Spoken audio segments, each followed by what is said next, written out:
D-Row Cruz here.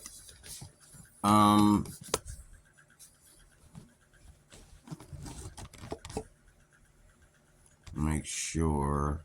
Okay. Good to see y'all.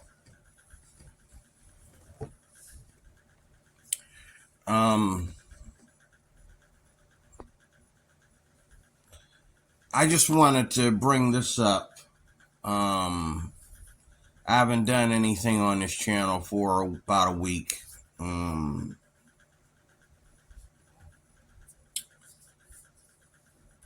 wanted to bring this up. Let me put this over here. Hopefully it won't come on.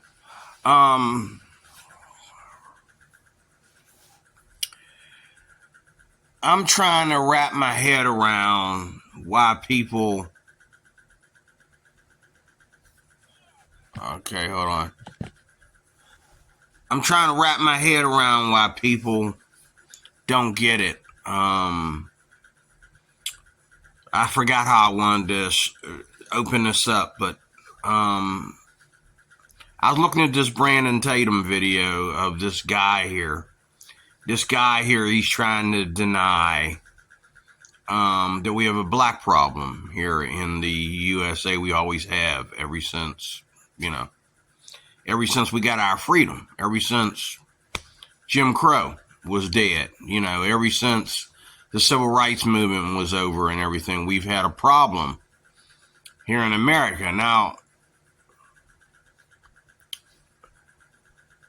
sometimes you just can't do anything except, first of all, get away from a situation that might escalate into something else. Sometimes you just know better than to listen to people that don't know how to say the right things around certain people and stuff like that.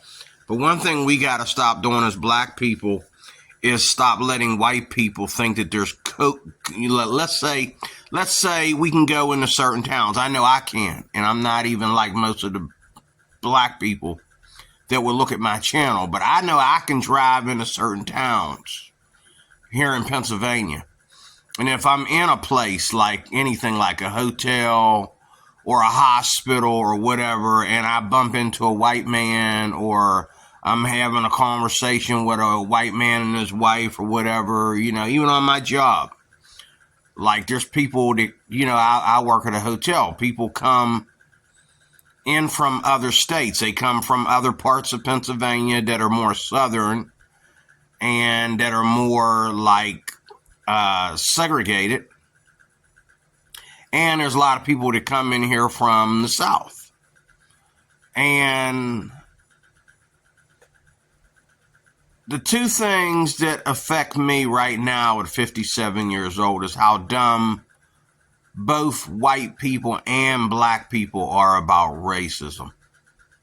Like,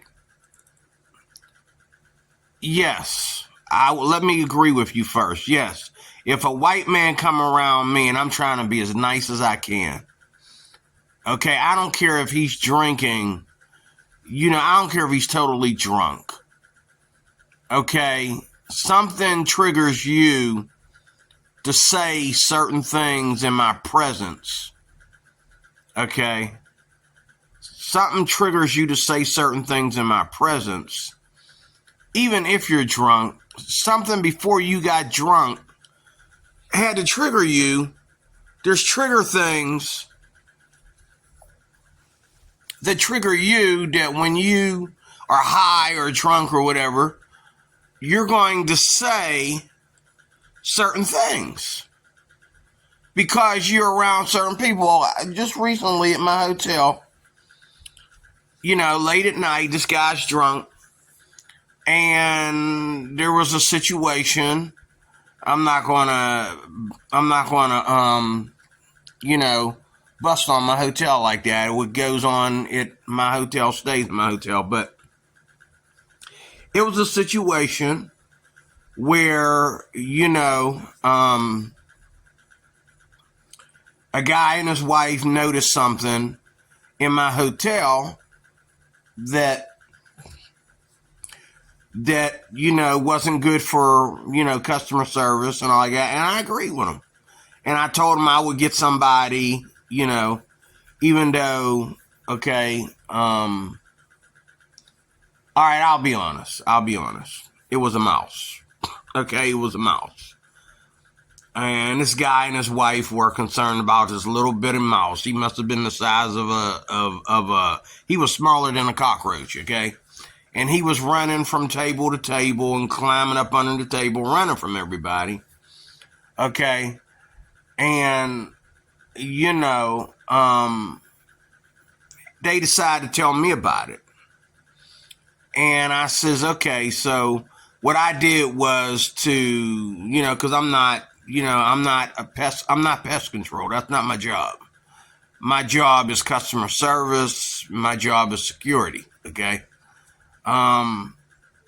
So what I did was the table that he had crawled up under, I had scared the mouse out from up under that table, made him run clear across the lobby to the other end of the lobby. And I kept going I went from that table to the next table until he just went and lodged himself way over there in the corner somewhere. And I says, okay, he's not going to bother you now. I can get a hold of somebody, but the best thing to do is try to get him to run back to wherever he came from. You know what I mean? I'm not going to run around here trying to catch the little critter, and all like that. And so, everything was good. And, the wife understood. But the husband started talking to me. He was drunk. He was intoxicated. He was drunk. And he started, talking. And he said something about rats. And I said, well, we don't have rats around here. We have, we have little critters like that. I says, my fear is that, these mice are getting around having these babies, and this is what we got to deal with. And I'm hoping that they're not having their babies in this hotel, because as you can see, that's really small, And I said, yes, I've seen them bigger, but, we don't have a big of a problem that bad. Every now and then, I'm saying, one gets in here, and all like that. I'm trying to cover my hotel's back, And he's talking, and I can barely make out what he's saying. And then he says, "You ever heard of a hood rat?" This was a white man standing, and at first, and what made me not ask him some dumb questions was repeat some dumb questions back to him. Was his wife grabbed him and said, "You're drunk, let's go," and he was like, then he started saying stuff about, what hood rats do or something like that, and I said, "Sir, I gotta go, I got work to do," and I'm thinking, and I'm sure a lot of us go through that, and it's not when we're being a-holes that we get that kind of attention. It's when we're being nice. It's when we're trying to do customer service and stuff like that someone will just come out of nowhere. And, there's times, as a security officer on my job, I've walked up on a situation. And, there's like after you trying to talk to somebody and you tell them one thing that they got to do. And they make you have to call the police because they feel that they're so high and mighty that you're not going to let this little guy tell them, Then I start thinking like a lot of y'all, I start thinking, okay, what is this? What is this? White privilege day or white? You know what I'm saying? Like, dude, all you got to do is take your friend outside. He's drunk. He done peed on my floor. Take him outside. It's warm out there. Take him outside. But the dude's laughing at me. Okay? So I had to call the cops because he wouldn't take him outside. and get him out of there. Okay. Come to find out, the dude's not even staying at the hotel. He's not even staying at the hotel. So they take him out. So the cops come. And, you know, I felt that the cops were too nice to the dude. I wish they had thrown them both out, but the cops made this dude take this guy to his room and let him stay in his room because, I got to admit, I didn't consider the fact that, you know, but I wasn't trying to kick the guy out.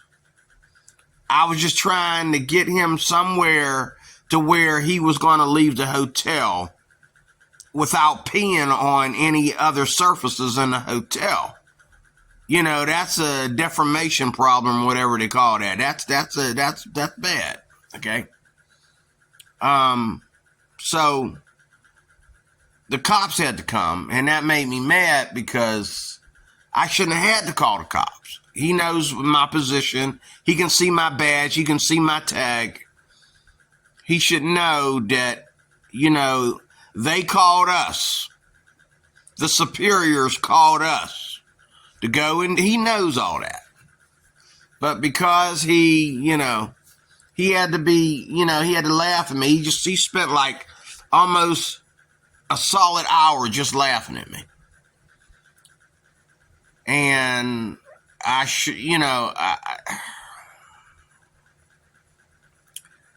just one of them days, okay?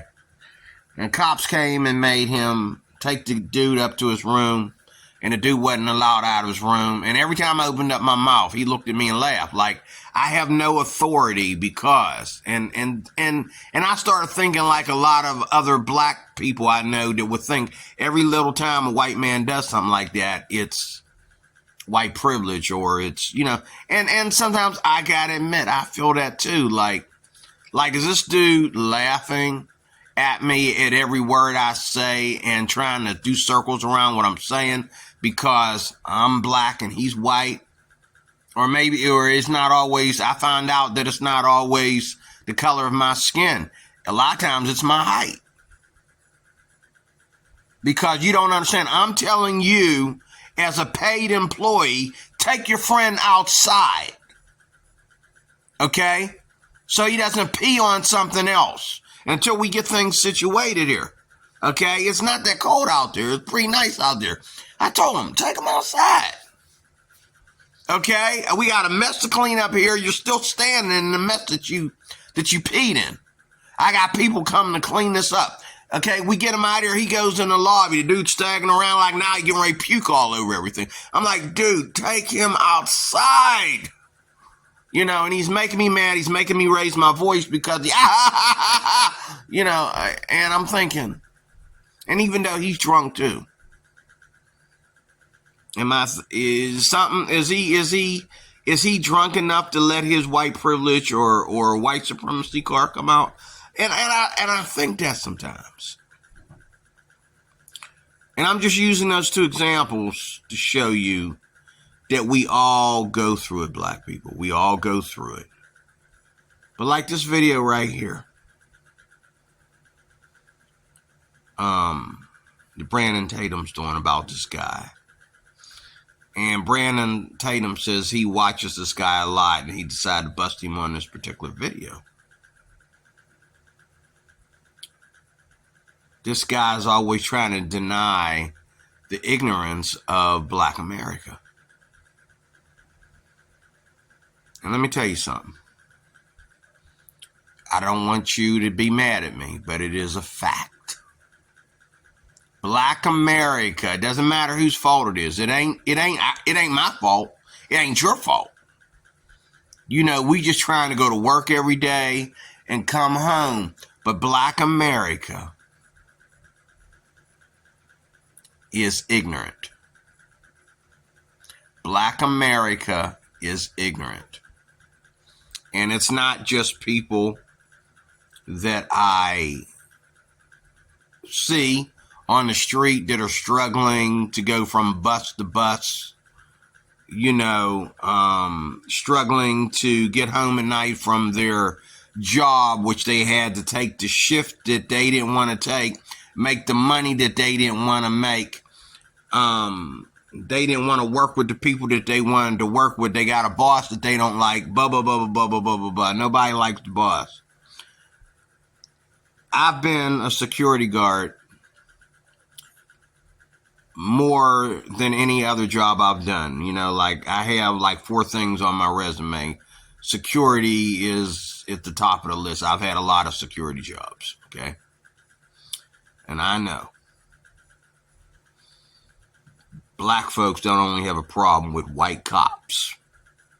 They got a problem with cops, period. I'm a black security guard. I'm a black security guard. I'm 5'3". I got no gun on me. Sometimes I carry pepper spray on me. And I carry, you know, a flashlight. And a set of keys that look like they cut you up, okay? The recent job that I had, we had our own property police, so I wasn't even allowed to, I was barely allowed to carry a flashlight. I couldn't carry a flashlight on my belt. I had to stick it in my back pocket, okay? Why is it the black folks that want to give the security guard a problem? I'm not talking about you. I'm talking about those people. If I'm at work and there's people that come waltzing up in there, whether it's because they're drunk or whether it's because they're trying to keep warm or they're trying to cool off or whether they trying to follow some woman in there, some kid in there, or they just think they can hang out in a 4-star hotel without asking permission. Whatever the case may be. Why is it always black people? And then if a white man come in there, whether he's young or old, I say, excuse me, sir. You're not a guest, you can't be here. And he'll say, a lot of old white men will say, oh, well, just leave then. And he'll walk his nasty behind right out back out the front door he came in. A younger white dude will say, what, I can't plug my phone up here? Oh, seriously, dude? I'm sorry, sir, you can't, you know. He'll snatch his phone out of the wall jack and walk out. Black dude, as soon as he sees me coming, how you know I won't get up here and knock you on your effing A and you know, dude, I just got here. You don't even know why I'm coming here. I might be coming over here to hand out Walmart cards. What do you know? But he knew. And he can't, what's he gonna call it? I'm black, he black. What's he gonna call it? Call the card, bro. You can't call it. What kind of cards you gonna use? You can't use it. You might as well leave it in your pocket. Don't even pull that nonsense out. Because I'm black. I got no weapons on me. I'm just doing my job. And here you about ready to fight. They always threaten me. They always give me trouble. I just recently had a situation where a dude came into my hotel. Tall dude, you know. And he looked like I've seen him around before. And he walked in. And he sat at the restaurant there. Now, this is a 4-star hotel. That's what they say anyway. The food there is like $50, man, for one person. You know, like, depending on what you get. Well, this man sat down and ordered a sandwich. And he ordered a glass of wine with a sandwich. And you're talking at least $30. Okay? Now, when they came up to him for him to pay his tab, he didn't have the money to pay for it. And they knew, you know, and see, they already knew that he coming here by himself. Usually that's not the way it's done. And I gotta admit, he didn't look like he was a homeless bum or nothing, but he was already drunk when he came in there. And so part of that is on them. He already was deranged when he came in there. But he sat down at the table by himself, and he starts to, he laps up the food and drinks half the wine. And then when they come up to him to get his tab, he starts going through his pockets like, oh, I didn't pay you my tab? You sure I didn't pay you my tab? And he started going through his pockets and that, and he didn't have a wallet on him, a credit card, cash on him, nothing.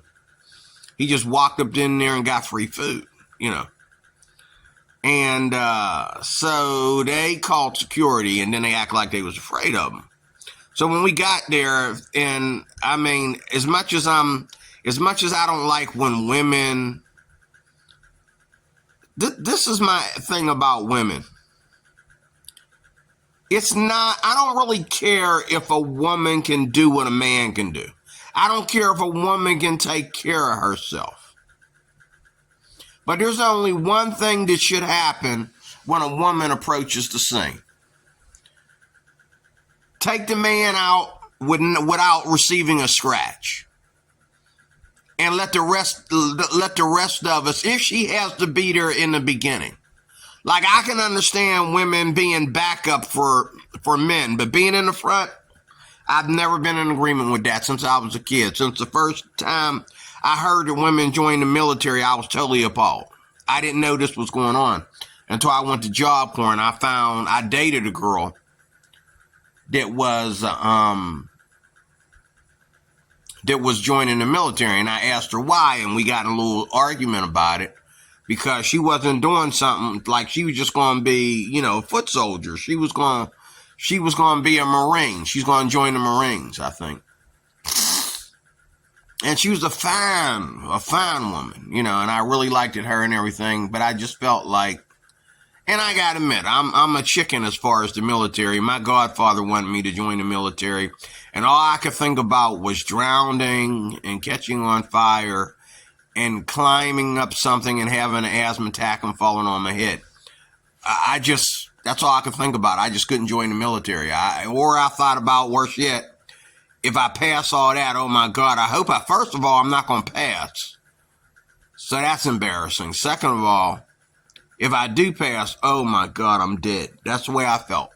Because they're going to deploy me and I'm going to be shot. The minute they say, take cover, boom, I just got shot, I just never been able to have positive thoughts about the idea of me joining the military. Okay? So when she told me she's joining the military, both parts came in there, like both instincts came in there, like the idea of her joining the military as a woman that, and here I am, I don't even want to climb, up a wall or something, up a small wall and flip over the top, and land on my feet. I don't even want to do that. Okay. I don't even want to train for it. I don't want to try for it. Okay. She joined the military. She going to put herself through all that with it. And I'm thinking about all the men looking at her and her beautiful butt, and that, and, making all kinds of comments at her and stuff like that. And, I'm just not comfortable with her. I just can't believe she's doing this. And then, and she's doing this, yes. I'm thinking of two things. Like, she's doing this as a woman. Number one, to me, are you kidding me? And then number two, she's doing this when I can't. And so they were both there. Okay? But I would say that the part about her being a woman and going in the military goes first, because to me, the military is one of them things that separates men from women. And I had a woman ask me, well, long time ago, right after that, I was telling her the story about this girl, and she said, well, what about the men that can't do it? And the women are willing to go in for them. For the women can go in there for the men that can't do it. So what's that tell you? I says, yeah, you got a point there. You have a point there. You do have a point there. But the thing is, if you've been looking at the headlines, women are not going into the military and doing what men are doing. They're lowering the bar for women. Women are not keeping up with men in the military. And how many times on my job, when I'm 5'3", okay, I'm 57 years old, ain't worked out in years, okay, and some young, fine, beautiful young girl needs something. Now, she can help me out with reaching stuff if it ain't heavy because I don't have legs, okay? But how many times have I had to pull something or carry something, okay? She's getting paid just like the men on her job. But when something needs to be moved or pulled or whatever, we got a job. I'm not going to mention what it is. We have a section of the housekeeping job at my job. And this is about black people. This is not about women. Being we're on that subject, I'll just call this good rambling. But we have a section of the housekeeping department that's very manual labor. But because of that whole, lack of discrimination thing, because we're not allowed to discriminate, if a woman applies for the housekeeping job and we tell her, well, we need somebody to do like linen, and she says yes, she's expected to push them heavy carts. Do you know how many women did it for 2 days and quit? I got guys wanting to leave the security department and go do linen. Because it's, you just fill up your cart and go and take it from floor to floor, do all 10 floors and boom. And then, you got time to go hide out somewhere and relax until time to punch out, But these women, they're pushing them carts and they're doing just as good as the men, in my opinion. I mean, the carts are not like, as heavy as a small car. I mean, they're carts. And you're stuffing them with towels and sheets and pillows and stuff like that. Okay.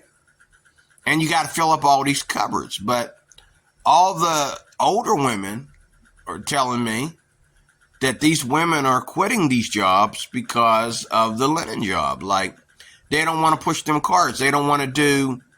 So my point is, there is a difference between men and women. And it doesn't bother me that women do or can do what a man can do. The problem is they shouldn't have to. That's my thing. Women shouldn't have to join the military. You know what I'm saying? There should be enough men to go around and join the military. Women shouldn't have to be police officers. Women should not be receiving flesh wounds from a physical attack, from another person is what I'm saying. If a woman wants to get out there and, play volleyball with the women, okay, that's fine. But women in MMA, even though they're fighting women, when does a woman receive cuts all over her face and bruises on her body that are never going to heal right? And then she has to present herself to her husband after she almost died after being broken in pieces, in a MMA fight, with another girl. And just because they're girls, that doesn't mean that they should beat each other up like that. That doesn't mean they join a sport like that. And I tell you, all the times that I've fought with a girl, one thing I was afraid to do was hit her. Because if I hit her and I see blood, okay, it'll never be the same. I mean, I'll never be the same. I'll never be the same. I mean, back when I was on the verge of divorce, me and my first wife, we We used to get into it, and she used to try to get physical with me, and I used to snatch her, but I couldn't hit her. I could not hit her. I just couldn't. I mean, But now, getting back to it, black people are ignorant in America. When you add up the numbers, Brandon Tatum is right. Black people are ignorant. Okay? Black people are ignorant. They are. Black people are ignorant.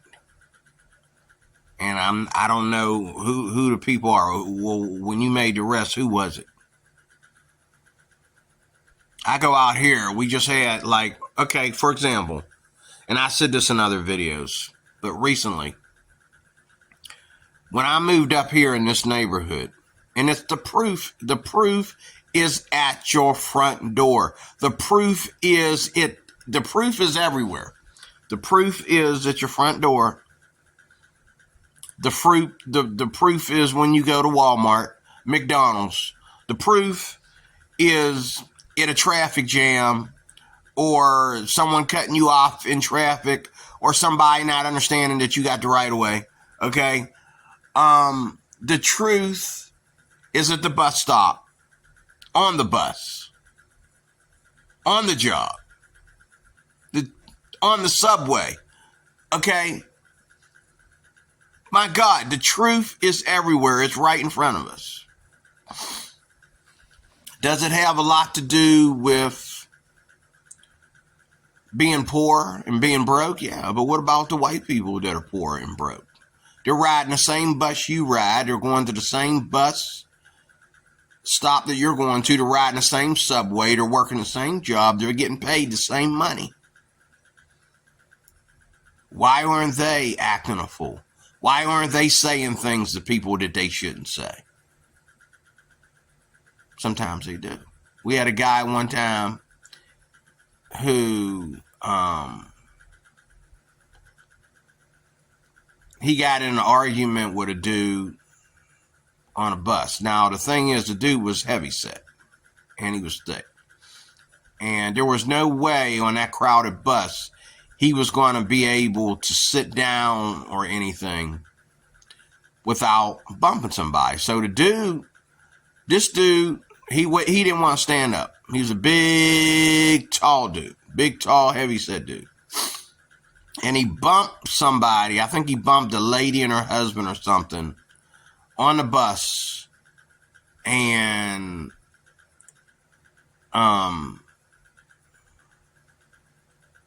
when he bumped him, he said, "Oh, my bad," like that. Like black people talk. He said, "Oh, my bad." And he went to go sit down, and he didn't even say, "Hey, can I sit with you?" He just sat down next to the guy or the woman that was, he went around him and sat near the window, so he had to bump them too. And he was having a bad day. And so these people started arguing with him and all like that. And the guy that was arguing with him was real small. I guess he was mad at him because he bumped his wife. The dude said, "Oh, my bad." So whatever he said, that's his way of apologizing. Okay. But come on, you knew that big dude wasn't going to get on that bus without bumping something. Okay. He'd have to come on there real slow and really, really, really tuck himself in order not to bump something, And as long as he didn't do it on purpose, or to hurt anybody, I'm not going to make a big deal about it, But, he said, "Oh, my bad." And she kept going off. And he's arguing with her. And they're saying stuff back and forth to each other. Finally, the boyfriend or the husband jumped in or something like that. And he called the dude a nigger. He said, "Look, nigger. Okay? You know what I'm saying? Today ain't your day. I had a bad day. Ain't in the mood for niggers today." I mean, he actually said that. And all of a sudden, all these guys came from the back of the bus. 3 of them. Went back there and they went to fight. And some Asian lady jumped in between them and said, "Hey, please, not on the bus. Don't fight. Don't fight today. Don't fight today. We're all having a bad day. Please don't fight today. Please don't fight," And they didn't want to, she was smaller than me. She must have been 5'2". They didn't want to just grab her by the neck and throw her across the bus, so they didn't go after the dude. And the bus driver stopped the bus and said, what's going on? Like, everybody have a seat or y'all all can get off the bus, And welcome to Pittsburgh, okay? Welcome to Pittsburgh. But,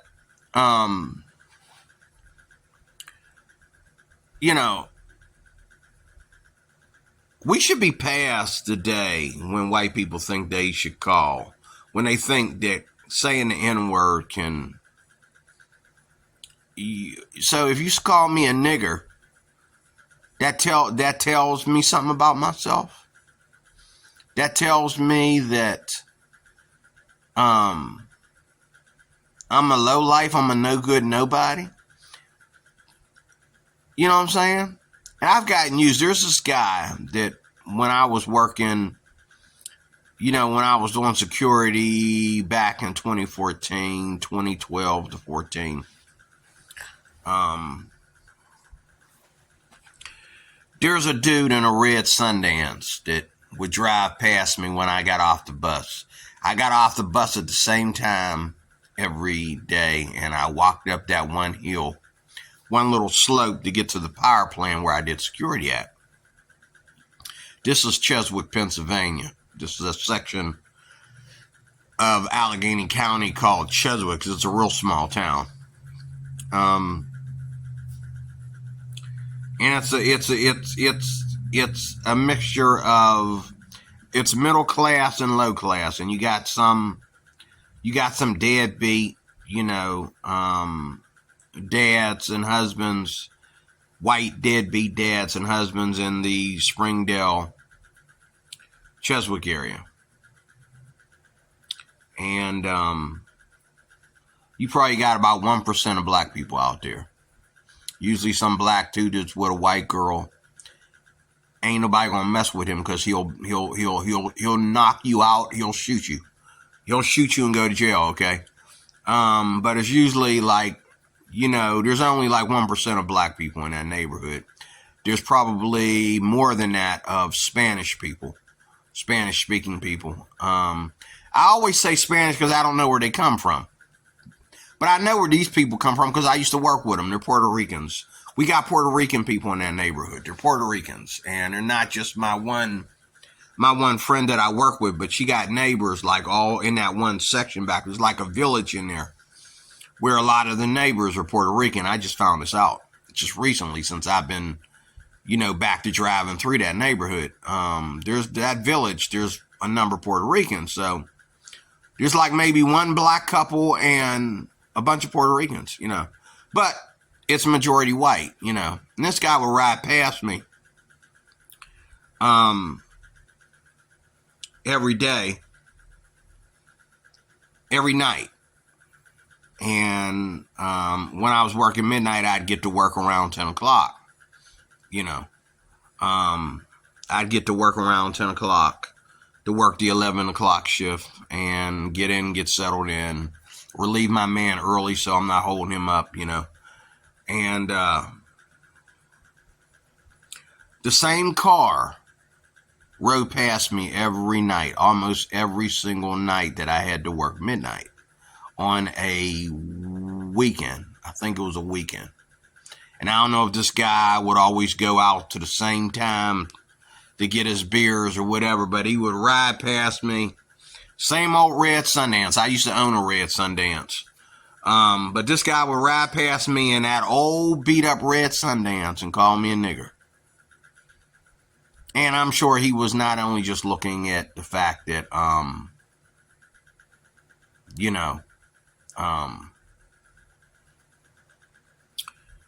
the fact that, black, but he's looking at my height too. And, one day, I was in the neighborhood for pleasure. I don't like that neighborhood as far as getting out of the car.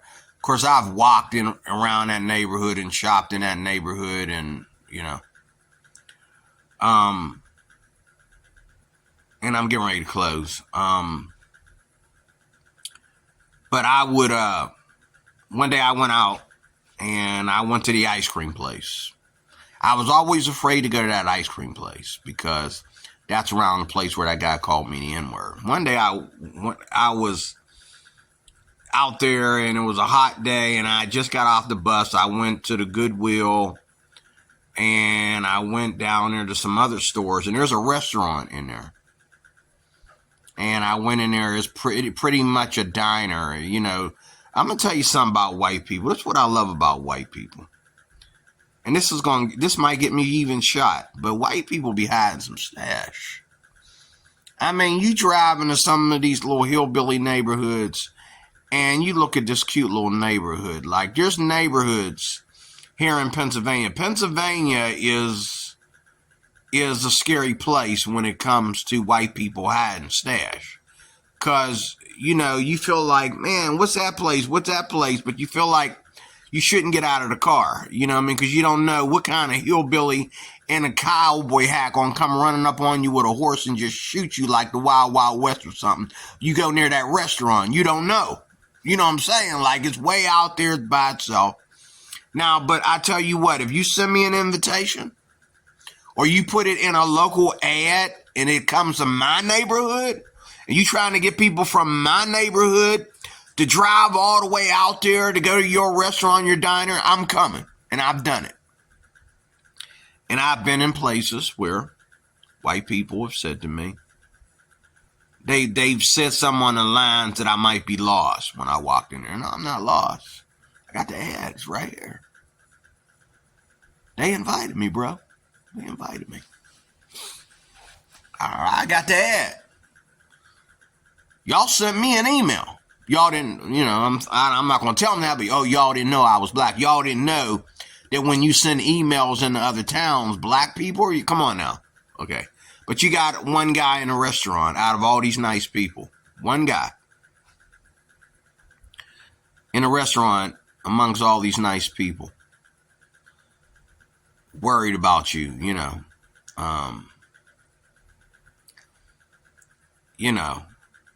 And, a lot of times it's fear. You know, I walked into, there's a place in Mount Oliver where I used to live.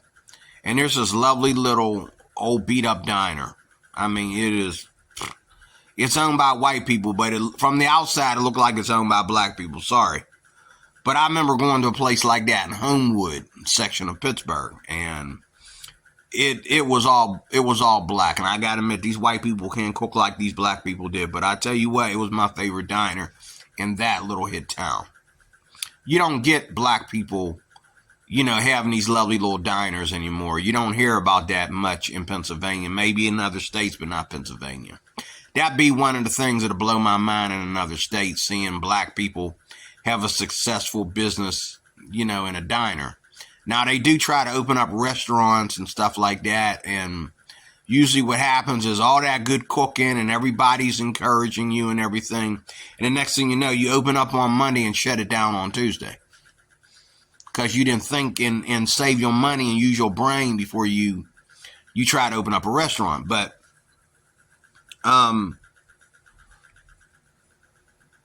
you know, I went in there one time and I'm sitting there and the cops came in. And they all sat down at this table. And I'm sitting there, and it wasn't until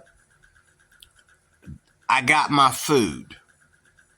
They finally sent me my food. And I really don't like going in there because there's a guy in there that he's like their pizza man. Now, he's there for the pizza because they also are a pizza shop.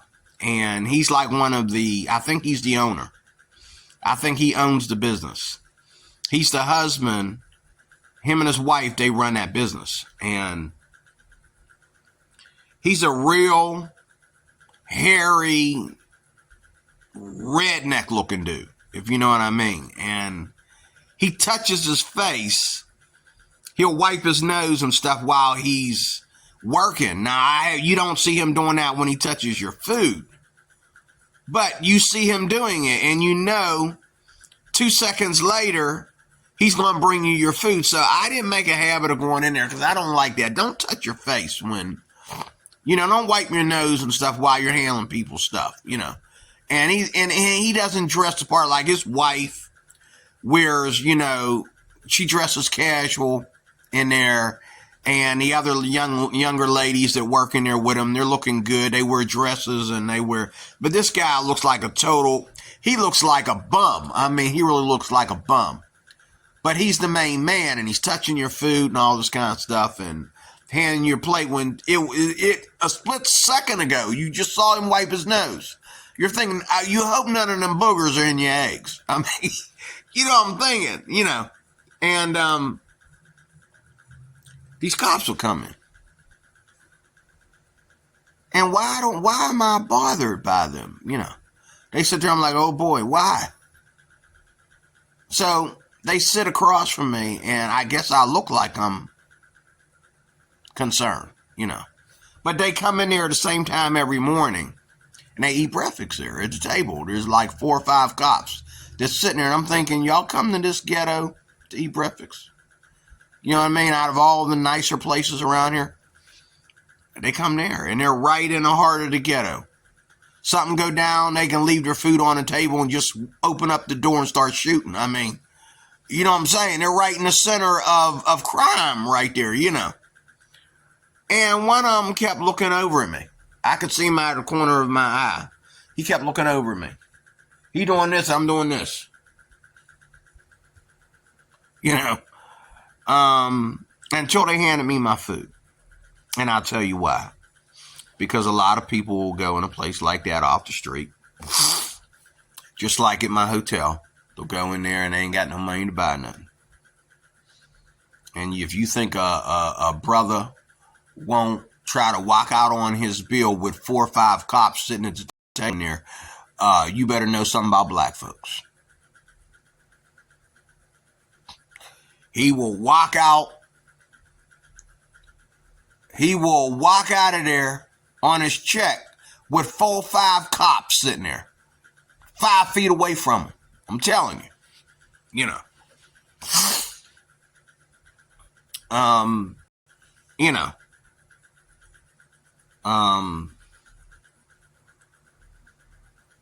and that's how it's done.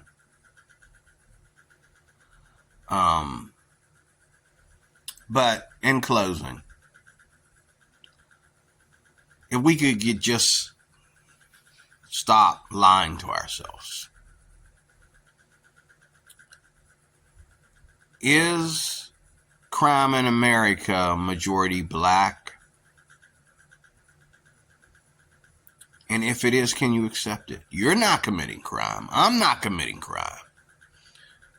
I love white people. I don't have a problem with white people. But is the majority of crime in America black? Are all them black people in prison for nothing? This guy right here in the middle thinks so.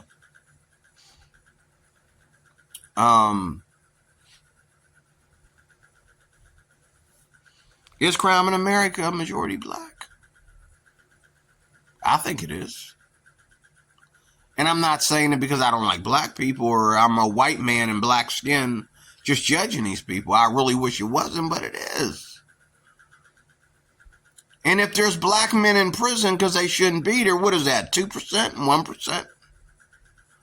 And how did that happen? Because we're so busy arresting black people for crime, like chopping up steak, okay, for the busy dinner we're going to have tonight. We didn't see, we didn't see a little piece of bone in there. We didn't see, we didn't see that little piece of bone in there. We didn't see all that.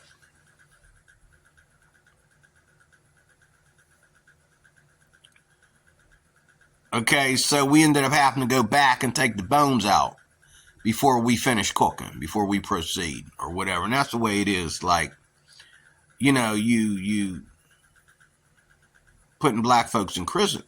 There's so many of them that are getting arrested every week in certain neighborhoods for certain crimes, for the same crimes. You don't know who's who. Okay? I'm not trying to make excuses for white people, but I tell you what, when that many people of a race make that many crimes and tear up neighborhoods. And all you have as a cop is to catch the perp. You can't help anybody with their emotional scars and pains. You can't heal any woman that's been raped. You know what I'm saying? She's going to take that to every man that she ever marries after that. She's going to take that to work with her every day. She's got to live with that for the rest of her life. You know what I'm saying? I don't care what color or race you are. If you rape a woman, to me, you deserve life in prison. You deserve life in prison, or you deserve to live half your life in prison and the rest of your life in a pavilion. Never own a house, never have kids, never get married. You know, you just hide away somewhere. Especially if it's like a brutal rape. I'm not talking about a rape where, you slept with a girl and she didn't enjoy it because she called it rape, or, you know what I'm saying, or you got out of your way with a hooker because she let this guy touch her, but she won't let you touch her, or something like that. I mean, I do believe that women sometimes put themselves in situations and then they want to be particular. No, if you're going to be a whore, be a whore. I mean, you know what I'm saying? Don't say, oh, I'll let this guy touch me, but I won't let this guy touch me. Well, that guy ain't your boyfriend or your husband, and I'm paying money, so why can't I touch you? You know what I'm saying? But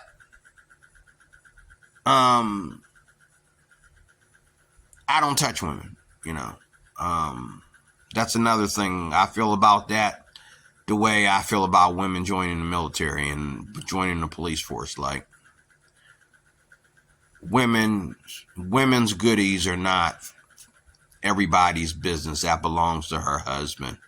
We live in a world today where no man is worthy. And when a woman goes out, and this is another video, when a woman goes out and shows her cleavage like that, the message is no man is good enough for her. No man gets, she's not trying to say she wants every man to sleep with her. What she's really saying is that there is no man worthy. And that's what the message that she's portraying, that no man is worthy to have all this to himself. So she's just going to go out there and let everybody know that she got it and flaunt it in front of everybody, because no man is special. And you got to understand that's what these women are saying. And so you really need to be careful in 2024 about marrying women who love to show their nipples, or they love to show their busts, or they love to, have them, keep them butt cheeks looking tight, or, all that kind of stuff. You need to be careful, brothers. You need to be careful, especially you black guys. You got to be careful. Because when she goes out like that, what she's saying is that ain't none of y'all worthy to have this to yourself. That's what she's saying. Because a woman that loves her husband and loves him the way the Bible says that a woman loves her husband, okay, she don't need to flaunt that in front of nobody but him. If she wants somebody to appreciate her boobs today, she will go home and she will put on something, and her husband will be like, what are you doing? Why are you wearing that? Do I have to spell it out to you? You know what I'm saying? And that's the way it goes. But it's not for her to go out there and flaunt in front of others. And I'm glad, as much as, my marriage went downhill, and, I'm glad that my wife didn't do that. That was one thing I got to give her credit for. She was spending all that time in the gym and looking good. And she didn't go out there and put that stuff on and look like that. She always had her breasts covered, and she had nice breasts, but she had them covered. She had this, all her collars were round. They went like this. The ones that were V only went down a pinch, and she just wore, now she did wear some tight dresses one time, a few times going to church, and I had to smack that butt. I said, that dress is looking mighty tight back there, baby. And she said, yeah, I hope it don't split on me. It's so tight I can't breathe. I says, well, why don't you change it then? She says, I ain't got nothing else that matches, Okay, whatever. I said, your butt looking really good back here in that tight dress. And she was like, oh, don't get any ideas because I really don't like wearing this, I can't wait to get home and take it off. And I'm thinking, I can't wait for you to get home and take it off either. But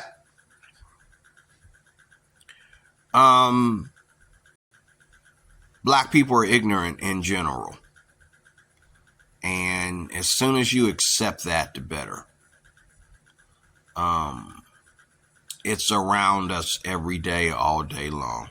If this guy, look at this guy's house, look at mine.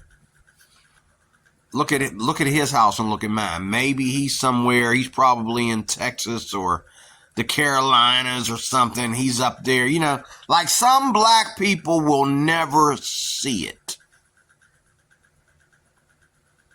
They'll never see what I see.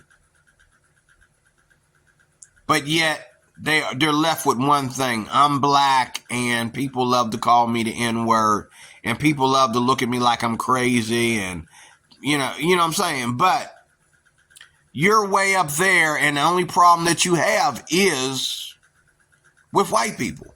Because his house looks like he lives in a house where a lot of his white neighbors wish they could have that house, but his black butt got it. And if you don't believe that's what goes on, talk to, what's his name? LeBron James. Because they did it to him. His black butt, even though he's a superstar, he make more money than everybody in his neighborhood. They didn't appreciate it being a black man. A black man of all people having the richest house in the neighborhood. And what did they do? They start putting graffiti on his house. But white person put graffiti on my job the other day. 4-star hotel. She's out there doing graffiti and got caught. And they let her go because they were able to go out there and, get it off. So they didn't call the police on her. But the thing is, and she didn't come back and try to do it over again. So they, let it go. But don't know white people own my hotel. It's all white. Don't know black people own my hotel. This is all white people. And I'm pretty sure she knows that. But that didn't keep her from putting graffiti on one of our dock doors. So, whether that's a white thing or a black thing, it's not because she hates black people. She did it because she hates wealthy people. See, there's the difference, black folks. Sometimes people don't have a problem with you because you're black or white. They have a problem with you because you are wealthy, you have a job. Like, even when people that come into my hotel, like I was saying, and cause a disturbance, break the peace. They know, they see me coming. To them, that's a nigger with a job. These black dudes see me coming in there. They see a nigger with a job, but they don't know what I've had to go through, and every black man, as well as white man, had to go through the same thing to get a job.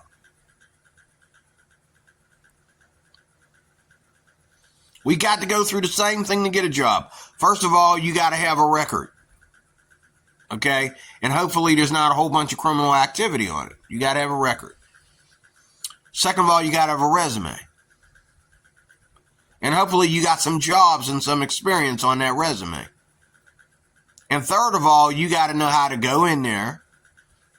You got to be patient. You got to be patient. Third of all, you got to be patient and wait your turn.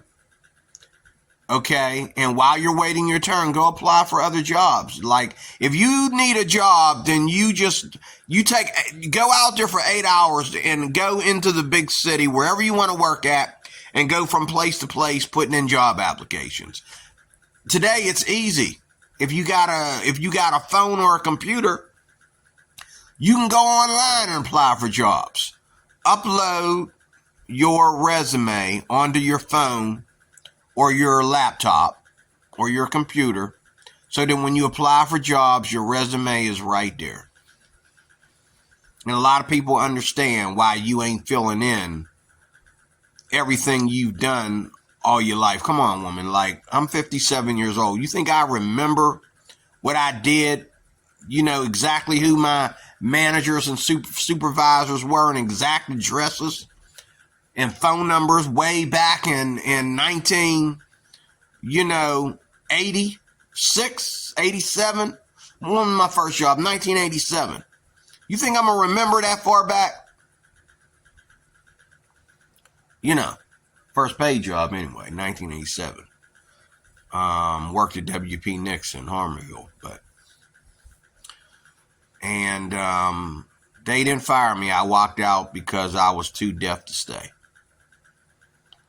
I was having having a really bad problem with my ears at that time, and I told the boss, I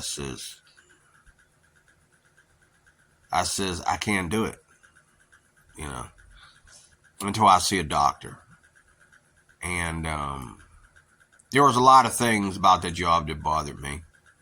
When you put a black man in front of all these white people that are still trying to get used to me being there, when you make a black man in front of all these white people that are still trying to get used to me being there, you make him carry a wedding cake that's about as heavy as he is, and he's got to carry it from one building to the other and have these lucky white people hold the door for him.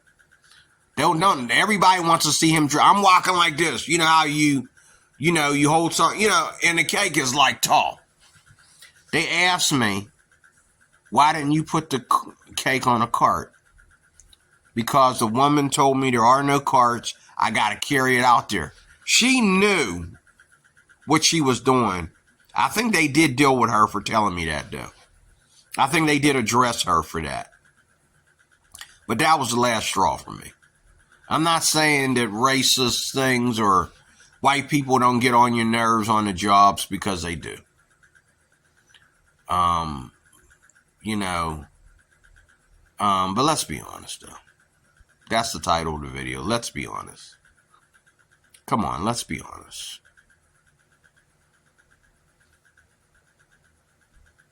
When you go to work and white people get on your nerves, and they try to act like you can do things that they can't do, okay? And they know you're going to, why would you allow me to ruin somebody's wedding? If I had to drop that cake, I would have ruined somebody's wedding. And the woman was dumb enough and ignorant enough to make me carry that cake all the way into finally, one of my favorite ladies come out of the kitchen. And she came in there with a cart. She almost ran me over with it because she knew I'm about to drop this cake. And I'm 5'3.5". And, everything is higher above me. When I took it off the counter, I was like, she finally came to the rescue when I took that cake down that flight of steps. I'm walking through a crowd of restaurant people, and they're like dodging out of my way. And we put the cake on the cart and we wheeled it in the back. And everybody was thinking that I'm going to drop that cake and it is going to make their day. And these are all white people. Okay.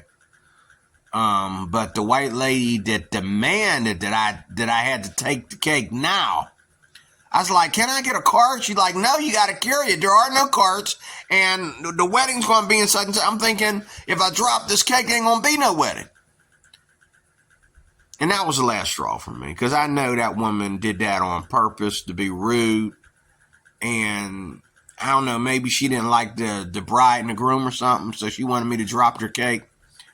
But everybody thought I was stupid for carrying it. And, I was like, the lady in the kitchen demanded that I carry it. And that there wasn't no carts. And they told me I could have just waited. They told me I could have had somebody go get the cake. I'm like, they said, when there ain't no carts, leave it there and let so-and-so come get them. There's a group that'll come get the cake.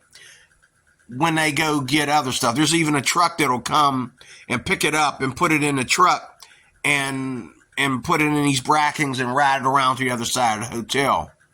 Okay, and all that kind of stuff. And there's two guys that'll take it in and all this kind of stuff. Like, it really wasn't my job to carry the cake. But this woman demanded that I carry the cake and that I couldn't use a cart. And because I was a houseman as well, I knew how to go carry anything. I knew how to get anything anywhere without having to use steps, because that was my job to know that. But that was my last straw with the cake and the way people were acting about it. They were praying to God that I drop. They were praying to Satan that I drop that cake. They just wanted me to drop that cake so bad. And when I didn't drop it, they treated me like half a hero and half an idiot. I was half an idiot and half a hero for not dropping that cake. And the one girl at the front desk, like, I stopped at the front desk and I sat it down. And she's like, well, you can't leave it here. And I was like, well, give me a minute. This cake ain't that light. And so then I picked it up again. And, it's like, and I go down the steps and I think she called my girl, she's a good Christian too. She came in there with a car. She thought it was, I had to be nuts. But I walked that cake down them steps and my back was killing me. My legs was killing me. My hands were shaking. And we finally got her on a cart. And I was like, they're probably just going to fire me because I let this woman lie to me. I didn't have to carry that cake. And sure enough, I was right. I didn't have to carry that cake.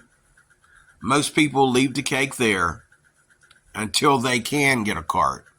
Even up to the wedding. Like, my boss told me, you don't ever carry a cake like that with your bare hands. There's no way you can carry that cake. It could have busted right through the bottom. The bottom ain't nothing but cardboard. Look at your fingers. Look at your fingers. You got icing all over your fingers. I was young back then, naive. Today, something like that, I would be like, over my dead body, I'm not carrying that cake. You know what I'm saying? I'm not carrying that cake. But,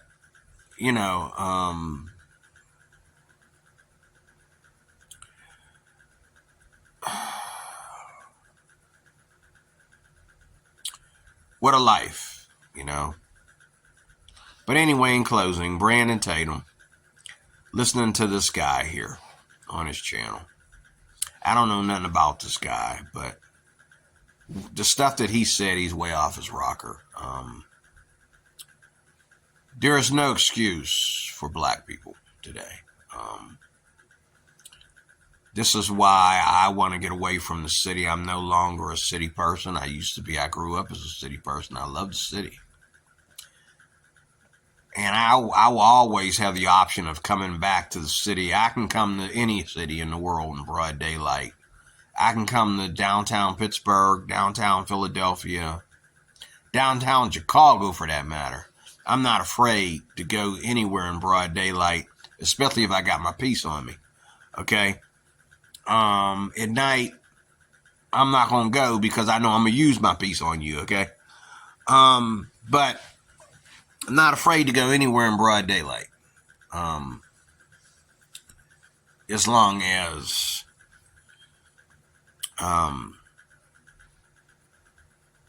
if the city's not too bad. But the thing is, we know that black crime is out of control.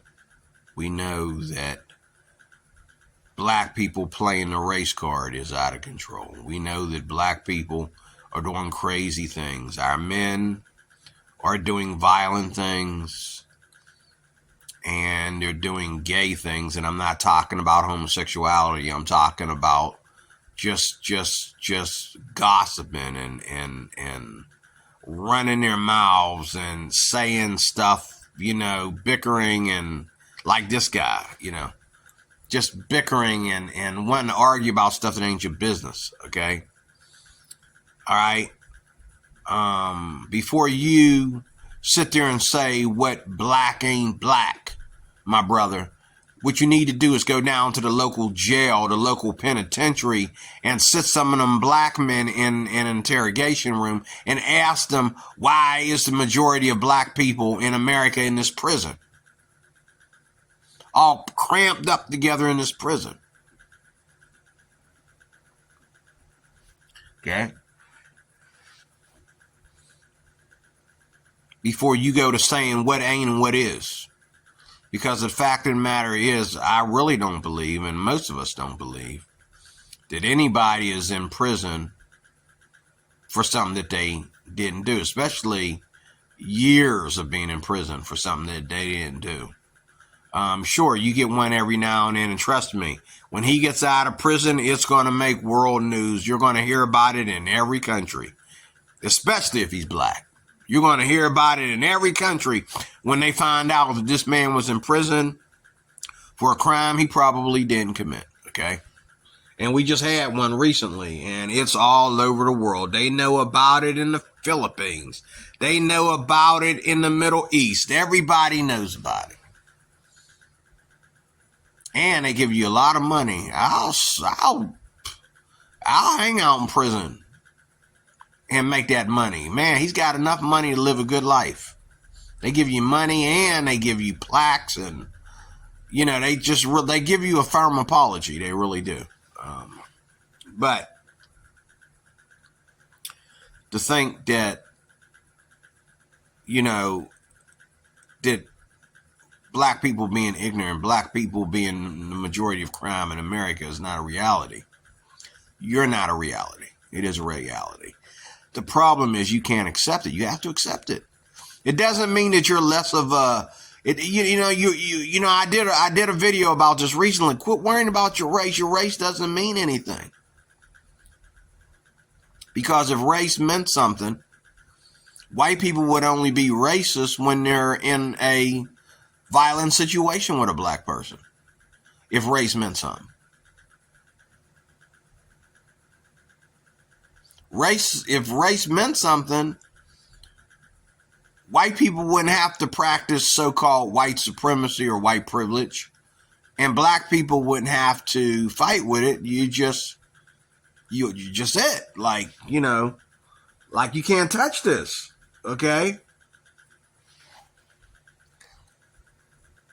But, he has white neighbors. My man in the middle here, he has white neighbors that don't like him there.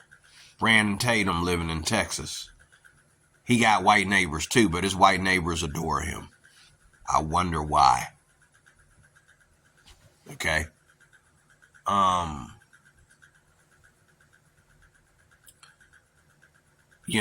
it ain't because they know what goes on in his radio show. Because even to a lot of white people, he would like to keep that private unless they're going to watch his show. Okay. He's not going to say, "Oh, what do you do? Oh, I'm hard on black people." None of us are going to say that. I'm hard on black people too. Why am I hard on black people? Because black people are hard on America. And I'm an American. Why am I hard on black people? Because black people are hard on America, and I'm proud to be an American. Maybe you're not, but I am. All this racism, all this slavery, all this Jim Crow, and all this was done so I could be free. I'm enjoying my freedom very much. Thank you very much.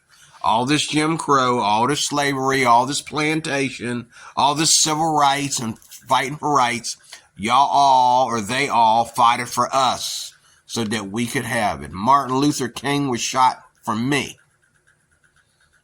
Malcolm X was shot for me. Okay? Just like Jesus died for my sins and everybody's sins of the whole world. All you have to do is accept it. Same way with this situation right here. All you got to do is accept it. And what happens when you accept that Jesus Christ has died for your sins? Then you follow the Lord Jesus Christ for the rest of your life. And that's what I'm doing. Same thing with this. When you wake up and you realize that, racism is a lot bigger than what we. The idea of racism is a lot bigger than what it is, and when you come to grips that you have a job because of good white people, you eat at good restaurants because of good white people, you drive down the street without getting ran over because of good white people. The KKK ain't knocking at your door because of good white people. Okay. You know what I'm saying? You're allowed to get on social media and talk about your racial feelings. You have freedom of speech. You are allowed to vote. You're allowed to vote Republican if you want to. And Democrat if you want to. Because of good white people. Get this in your thick goddamn skull. There's white people that are bad mixed in with good. There's bad white people mixed in with the good white people. And there are black people that are bad mixed in with good black people. And it's the opposite way. There's good black people mixed in with bad black people. That's just like when I go to some of these neighborhoods, I'm thinking, and I pick some of these people up in my Uber or my Lyft. I'm like, why are you, sweetheart? Why are you in this neighborhood? She seems like she's such a nice lady. And we driving down the street in broad daylight. And before we can get to the light, look at these fools. And she's like backing up in the seat like, oh, here we got something going on here. I hate this. What are you doing in this neighborhood? I have a friend at work who dodges bullets every week. Just about. He can't go get a drink. It's a brother. He can't go get a drink. He can't go to the club, the bar. He can't DJ. He can't, he comes in every week. People say, hey, man, I saw you in the papers, man. Were you there? Because we saw it in the papers, man. Yeah, I saw it. Yeah. He said, man, like, from now on, man, I got to take my 9 when I go in there. Because this dude went in there over $2. But he was shooting at everybody. The dude that he's supposed to go in there and shoot over $2 got away. He's shooting at all of us. It took the cops almost 20 minutes to get there.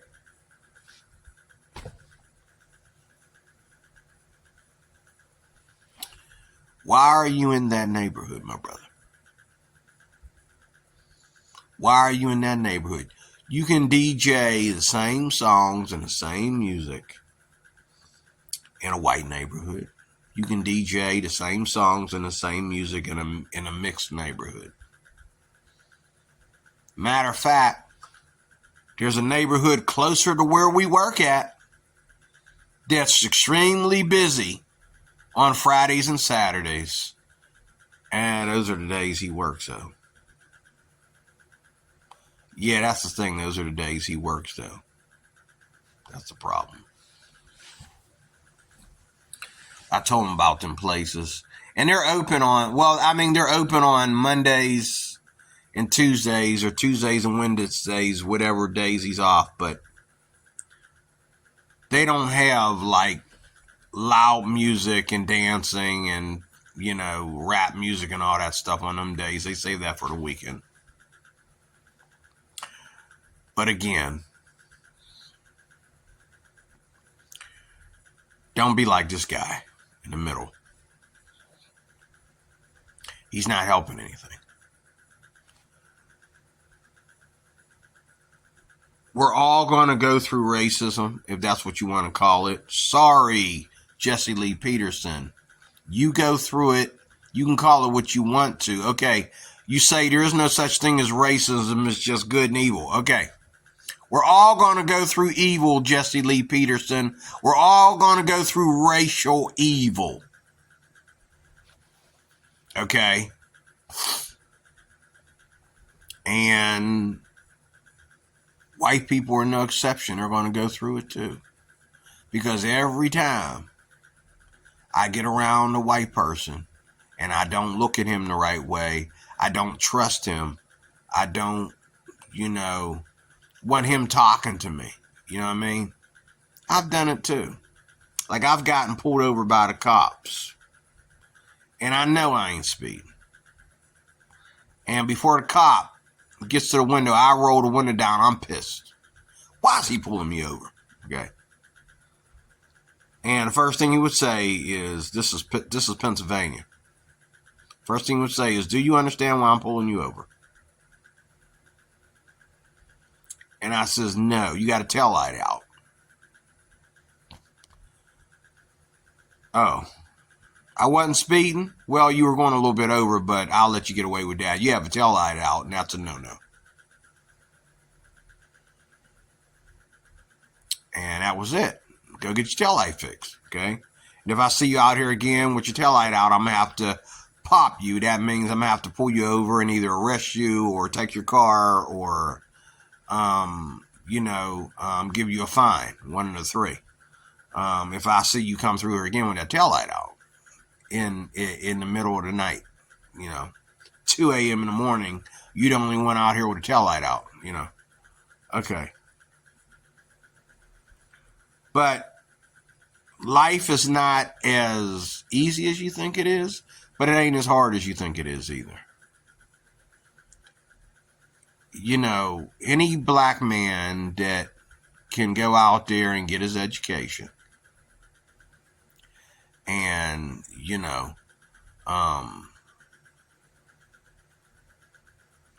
go after what he wants in life. And when you finally break through and you get up there, you're going to find out that all your friends and neighbors are going to be white. And you're also going to find out they already did what you did. They had to do the same thing to get where they're at. They didn't get off easy because they white. Some people get off easy. And somebody asked me this one time, and I said, look, if I had Donald Trump's money, my kids would never work. They might work for a minute to get the work experience. But I said, if I had Donald Trump's money, my kids wouldn't work. If I was raising, now right now my kids, I'm not going to just like start making money and just start going down to where they live and saying, hey, what can I do to make you feel rich? Or make you feel like you got a rich dad. I'm not going to do that. But if I'm taking care of my kids, whether they be grown or young, and I become rich, Donald Trump, you think my kids ain't going to be privileged? Oh, I'm going to make sure they privileged.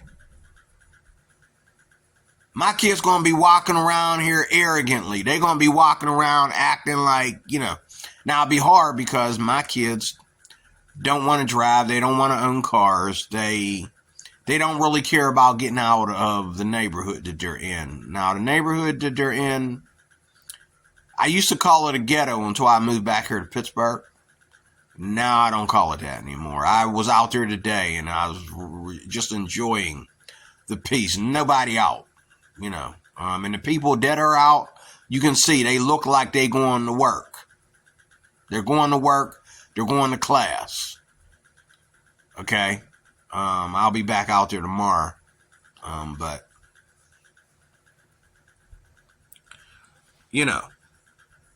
But it's not what you think. You think you know, but you don't know. Everything from this right here in the middle of this screen all the way to Donald Trump and what they're trying to do to Donald Trump. You need to get your head out of your butt. You really do. Because what you think you know, but you don't know. Donald Trump is innocent. He's innocent of all charges. And if he's not innocent of all charges, then you better go arrest everybody in the Democratic Party that's gotten away with it for years. If he ain't innocent, you better go arrest the other Republicans right next to him that are stabbing him in the back, because they ain't innocent either. They ain't paying their taxes. They're grabbing them by the coochie, and they're doing everything that they claim Donald Trump allowed to be exposed. It shouldn't have been exposed, but he allowed it to be exposed. The only difference between Donald Trump and them is their stuff ain't out there on the street. They ain't exposed.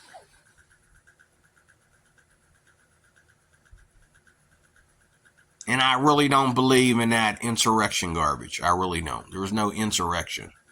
There was a bunch of people who attacked the White House, and it was a setup. I know it was. That whole thing is a setup. And it's amazing how immediately after doing it, they're just now starting to arrest people that did it. The first thing they did after that insurrection was go straight after Donald Trump. They didn't go after the people in the insurrection, the so-called insurrection. They went straight after Donald Trump. Wake up, get your head out of your butt. They didn't even start arresting people for being at that insurrection and doing the crimes that they did until the end of last year. And they're not even keeping them in prison. They're interrogating them and letting them go.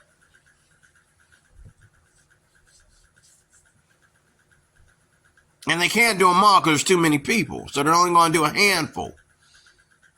Because actually they're trying to raise a case, or they want you to think they're trying to raise a case. But you can't raise a case against somebody that's on your side now, can you? So they're going to lie about what they're finding because y'all put these people in place to perform this. Put on a Trump hat and go out there and try to tear up the White House. I don't believe it. And a 2-year-old can understand if you listen to the end of Donald Trump's speech. Where did he tell anybody to go in there and do that? That's not what the 2-year-old is getting. She's not getting that message. You know? Get your head out of your butt about Donald Trump. Get your head out of your butt about racism and all this stuff. Just get your head out of your butt. Let's be honest. Come on, you know that what's going on today. Yes, what went on yesterday with black people, yes, that was their fault.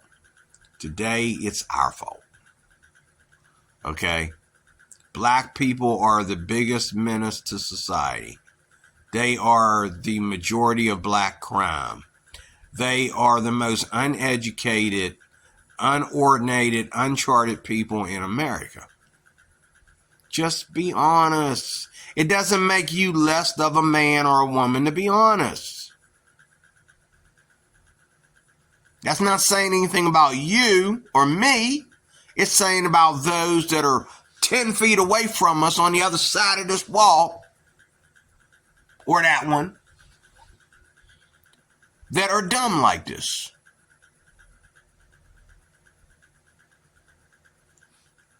When I first moved here, this place, most of my neighbors were Napoleon. They still are. Most of my neighbors were Napoleon.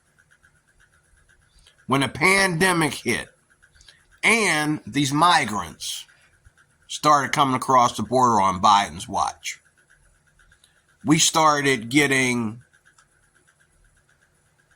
a lot of rats up here. And not just black hood rats, but you know, we started getting the bad Asian people up here and the bad Spanish people up here. Okay? We got people up here now that they got the cops busy. When I first moved here, the cops would ride through here once a day and wave at me. Twice a day. Once during the day and once at night, they'd be waving at me. Hi! Now I come here. I come home from work at night. I'm trying to park my car, and the cops got my parking space blocked because they dealing with my neighbor across the street. Why am I not surprised that he's black? He's got to be black. So they pull up. They're out there for almost an hour dealing with this guy. I go out to my car to get something out of my car. The dude comes out in the middle of the street talking about, this is the dude that they threatened to arrest him, but they didn't arrest him. They said, next time we have to come here, you will be arrested. He comes out in the middle of the street and says, I'm pissed. Anybody, dude, they could have took your black ass to jail. But they gave you a break. He gonna come out and tell me, I'm pissed. I want to fight. Anybody want to fight with me? He gonna come out in the middle of the street like he Goliath or some crap. And he walking up towards me, my little tiny behind. And I'm thinking, I'm about 5 feet away from my gun. You ain't gonna go to jail. You're gonna be dead, mother effer. You better back up and go back in your house. You just want to do violence just to do it. Because the cops was dumb enough to let your black stupid behind go.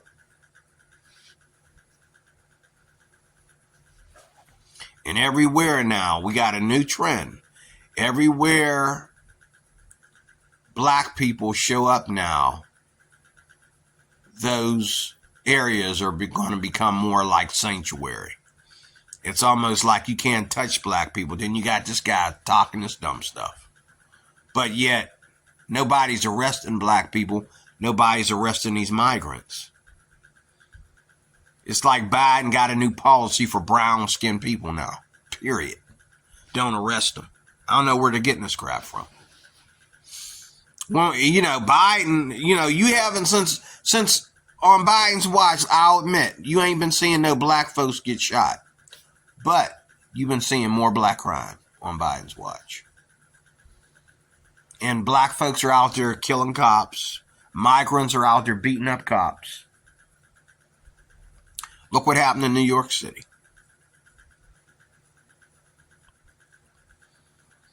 But pretty soon, it might not be black folks anymore that are the majority of crime in America. It might be Mexicans. It might be Arabs. Somebody's going to come and switch places with us. Can you imagine, though? Can you imagine the migrants doing the majority of the crime and black folks doing what they always been doing? I will probably leave Pennsylvania if that happens. I'll probably go to the most racist state I can find. I'll probably move all the way down to Seattle, or I'll probably move to the Carolinas, or I'll probably try to move to Texas or something. I'm going to get up out of here. Migrants and black folks both committing crime in majority numbers. I won't be able to live here. Pennsylvania will be a ghetto state. Pennsylvania will be like Chicago. Of course, Chicago, we all forget that Chicago is part of Illinois. But nobody thinks about that.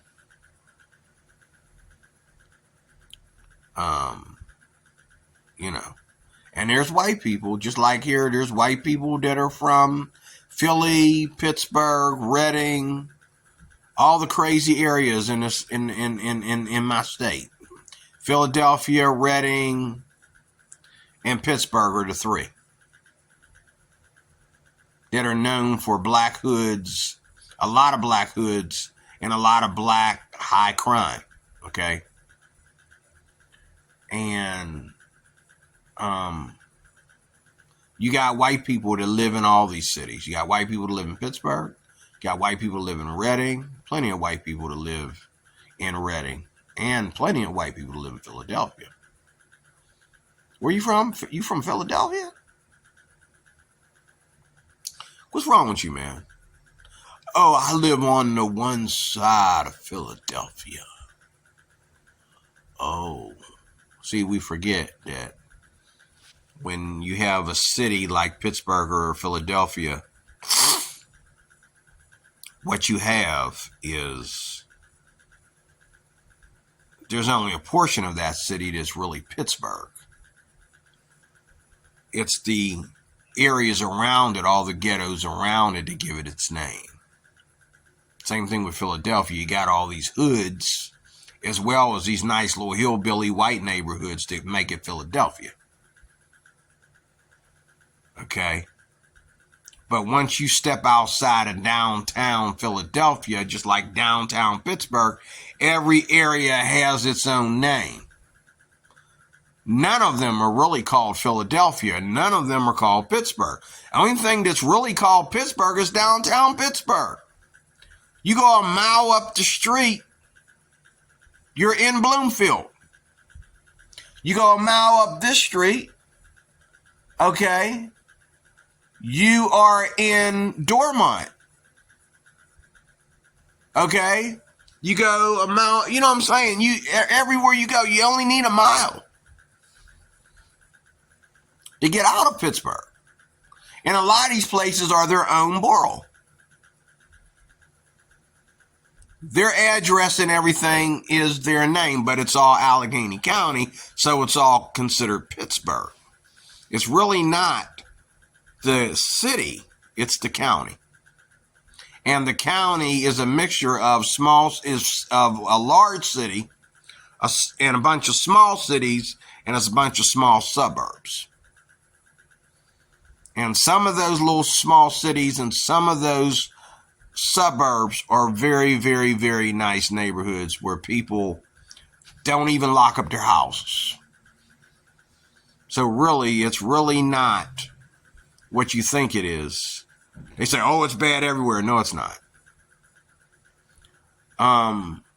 It's really all about you being in a situation and me being in a situation that we're unhappy with. Whether you're unhappy with racism going on, or whether I'm unhappy with, you saying that racism is going on, you expressing that you think racism is going on, and black on black crime, and black on white crime, but there's areas where I don't have to worry about these things, and they could be 5 minutes from here.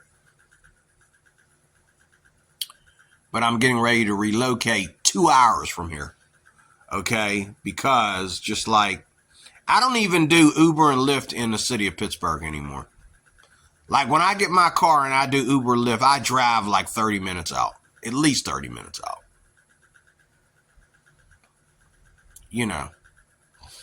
And if I get a ride within an hour, I'm good. I mean, I don't want to be...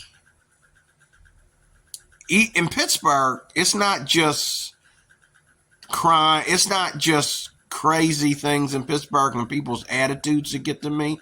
It's the roads and highways and stuff. I mean, it's just really, really, really, really, really, really, really,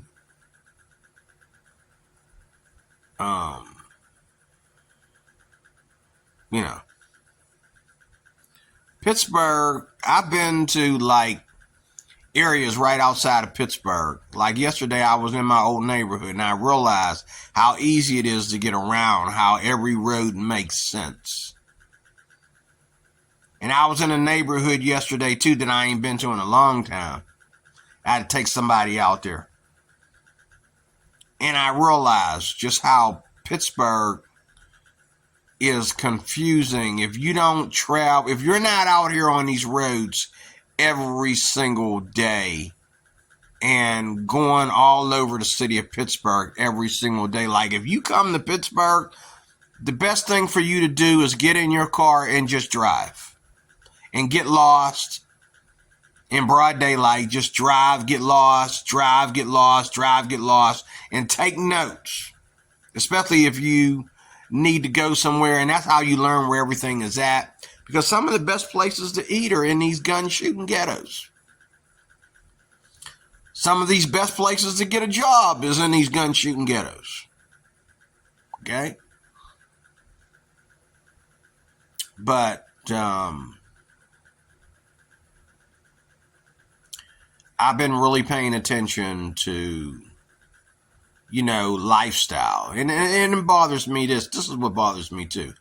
Everywhere you go, white people change. Like 2 hours from here, white people are different. Okay? An hour this way, white people are different. because the neighborhood is different. But black people are always the same. A black dude could come here from Chicago, okay? And I would think he's from Pittsburgh. Black dude come here from Philly, and I would think he's from Pittsburgh. How many times do black people look at you and say, except for your accent, like people say I have a Pittsburgh accent. But why, if I have a Pittsburgh accent, why is people with a Pittsburgh accent ask me, boy, where'd you get your accent from? They think I'm from the South. I'm not from the South. But I'm not necessarily, I didn't really grow up in Pittsburgh. I've dealt with Pittsburgh all my life, but I haven't really grown up here. I've grown up probably about 30, 40 minutes away from Pittsburgh. Okay. And I grew up around a lot of white people. I've done a lot of traveling back when I was a kid. My mom was always traveling and sending me places and stuff like that. People don't know. My mom wasn't down with the plan. She wasn't down with the program. My mom wasn't down with the color card. My mom took care of whoever treated her good and was taken care of, and let them take care of me and her, whoever was treating good. She didn't care about color. My mom had so many white kids in my house that I think people from Pittsburgh, if they walked in that house, they would run. My mom was whooping them white kids' butt with a belt like she was whooping my butt back then. Okay? And telling them to sit down and be still and shut up, and and their parents was doing the same thing to me. You think you know, but you don't know. I've been through racism because we go through it. A lot of white people have been through people coming around. White people have been through racism too. Every day. You live in a neighborhood that there were no black people hardly there when your grandfather used to work at the mill. And then all of a sudden, all these black folks over the last 20 years showed up in your neighborhood, and they're going to tell you where the rubber meets the road. They're going to go loitering everywhere like they own the block, when you know good and well this town is way older than that. Okay? The BS that we're accepting here is new, but this town goes way over your head. And now, the white girl gonna walk down the street, and this brother standing there in front of one of the restaurants like is someone paying you to do security out front, bro? Like, excuse me, can I get in? I see. Oh, this is a black business. You got some friends in there. They did this up here in Mount Oliver. I called on the phone. I looked the phone up. I looked the restaurant up on the phone. I called them. I says, I want to come in there and eat, but you got some guys hanging outside. They look like are those your bouncers or what's going on? They said, what? Hold on a second. I'm parked across the street. I watch them go out there and make them guys leave. A black brother went out there and made all them black brothers leave because he says, and I heard him, he was screaming at him, I'm not going to effing tell you again to stop hanging out in front of my effing store. Take it somewhere else. No, don't tell them to take it somewhere else, bro. Tell them to go home or go get a job or something. I'm talking to black folks because I'm black. And I'm trying to be cool with you. I'm trying to be chill with you, but you make me run after white women. You make me run after Asian women. You make me hang out with white dudes. You make me feel a certain way towards my own so-called people.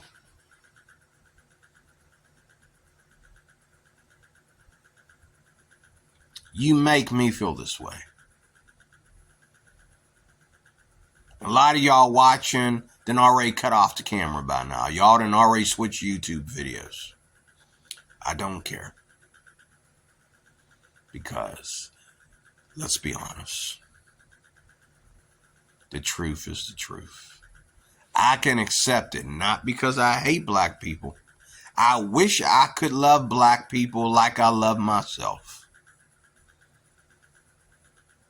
But what I want to do with my life in the next 5 years or so,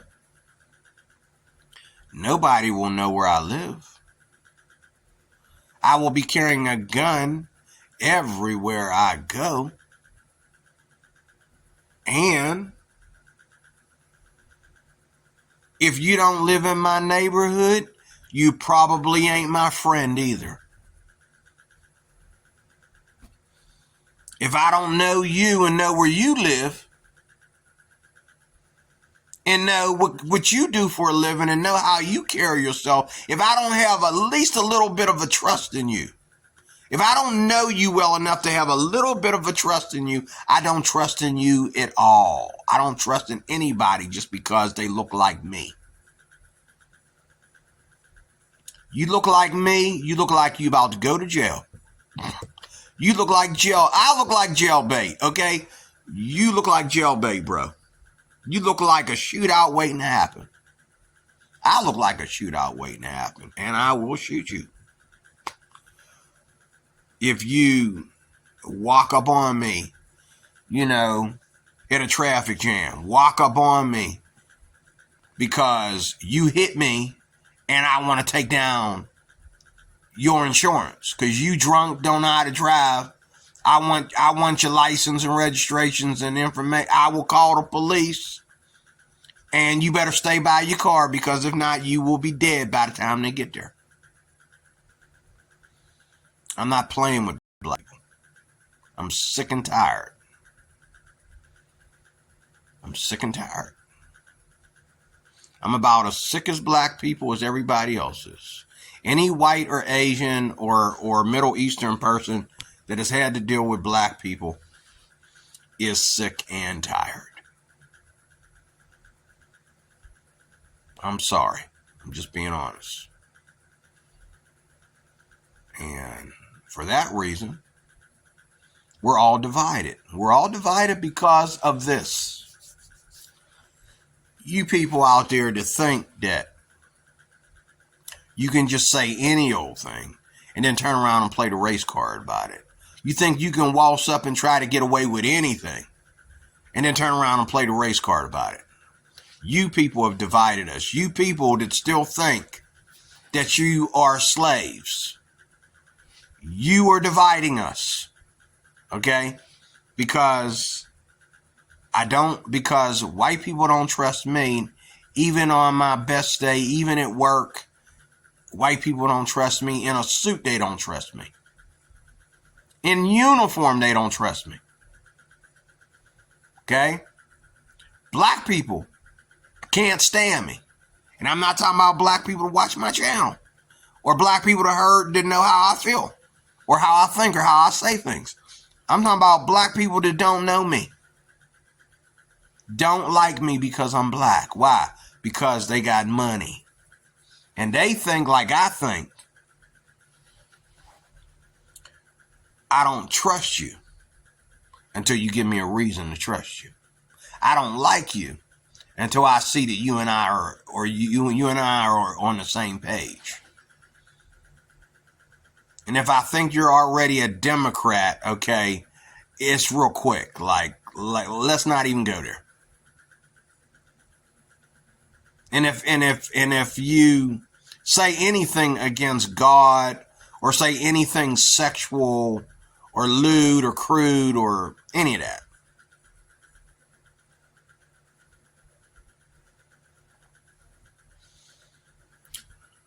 I got nothing to say to you. I just want to keep my distance. Okay. There are black people that come around, and I know them. I know what they're about. Everybody knows what they're about. And some of the things that they're about, dude, you're really on my good side. You don't even know me and you're on my good side. Like Brandon Tatum don't know me. He's on my good side. But, it's not about so much Democrats and conservatives, because there's a lot of good black Democrats out there that are just as conservative as Brandon Tatum is.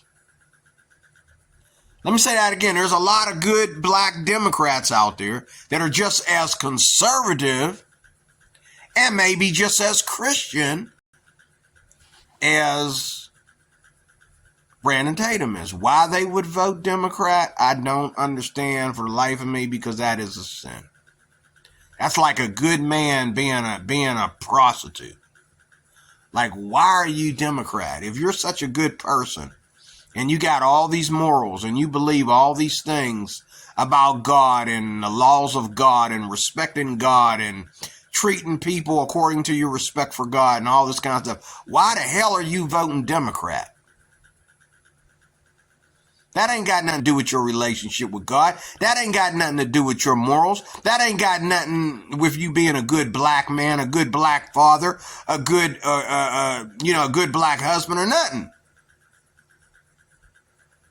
They don't support that.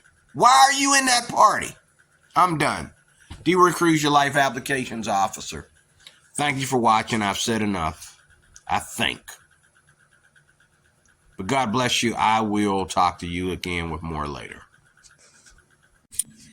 Hey, I gotta say this. I forgot to mention this in the video. I was talking and I got sidetracked because I was just waking up and I really wanted to go back to sleep. And I didn't. So I forgot to say two things. Two stories on this video that I didn't complete. The first one was about me and my lady officer that went and dealt with the man that didn't want to pay for his tab at our hotel.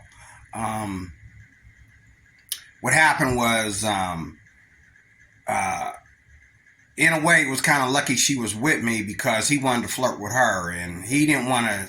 For some reason, he didn't want to. He hated me. Every time I opened up my mouth, he looked like he wanted to just jump out of his chair and punch me. You know what I mean? Because I'm small and junk. But my lady officer, she's probably about around my height too, but he thought that she was so cute and pretty, he just was kind of like flirting with her. And, she told me let her do the talking, and she actually escorted him to the front door. Then I was mad at her because he was really flirting and that and playing with our doors and all like that. And I'm thinking, I could have got him out of there quicker if I had to just like, hey, dude, if you want to fight, swing. But either way, you leaving. You leaving out of here with the cops. Or you can walk out of here, in a friendly fashion like that. And there were places where she spent too much time talking to him, and I had to chime in there. But who knows? If he hadn't been trying to flirt with her, maybe he would have swung at me or something. I don't know. But he didn't. But he was just trying to be too saucy and cute with her. And it kind of made me mad, but at the same time, maybe it saved my neck too. The other story is about the neighborhood that I went into, I done forgot. I was talking so much about neighborhood.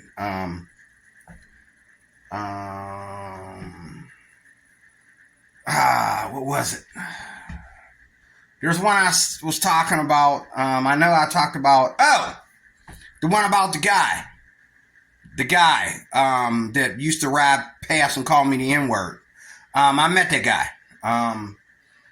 His car was parked at the ice cream place. I went to that ice cream place I told you about in broad daylight because I had to work in broad daylight one day. And I was in the neighborhood, and I wasn't there to work. I was in the neighborhood because I had to stop. So I was right there by my job, but I wasn't going in because I wasn't going into the plant because I was there on my day off.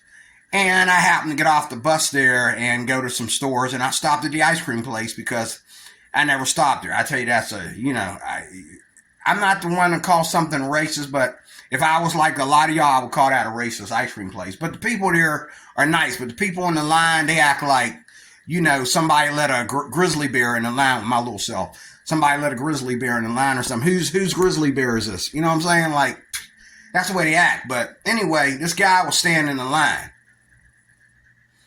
And I looked at him acting funny. He kept looking behind him and stuff and grabbing his girlfriend and like, I'm going to attack him or whatever. And then I looked at the Sundance. And when I got up to get my ice cream sandwich, I watched him and her sit in the car and watch me. But he was scared to death standing in front of me in that line. And I realized that's that same Sundance that rides past me every day, calling me the N-word, every night calling me the N-word. Oh, call me the N-word now. He waited till he got in the car and then he sat there and, well, of course, you're not going to drive while you're eating an ice cream cone and get Sunday all over the place. But he sat there in the car, him and his girlfriend, and watched me like a hawk, And, I'm sure this dude is armed. For him to ride past people and call him the N-word every day, I'm pretty sure he got a gun in the car. And he would love for me to walk up on that car and say, hey, man, I'd like to give you a piece of my mind, He would just shoot me and make up a lie about it. I didn't come up there to give him a piece of my mind. I tried to throw my arm through the window and hit him. But I'm just saying, that's the end of those two stories that I got so busy ahead of myself I didn't discuss. So thank you for watching. Again, we'll close with that. I just had to spit that out to you. Thank you for watching. Talk to you later.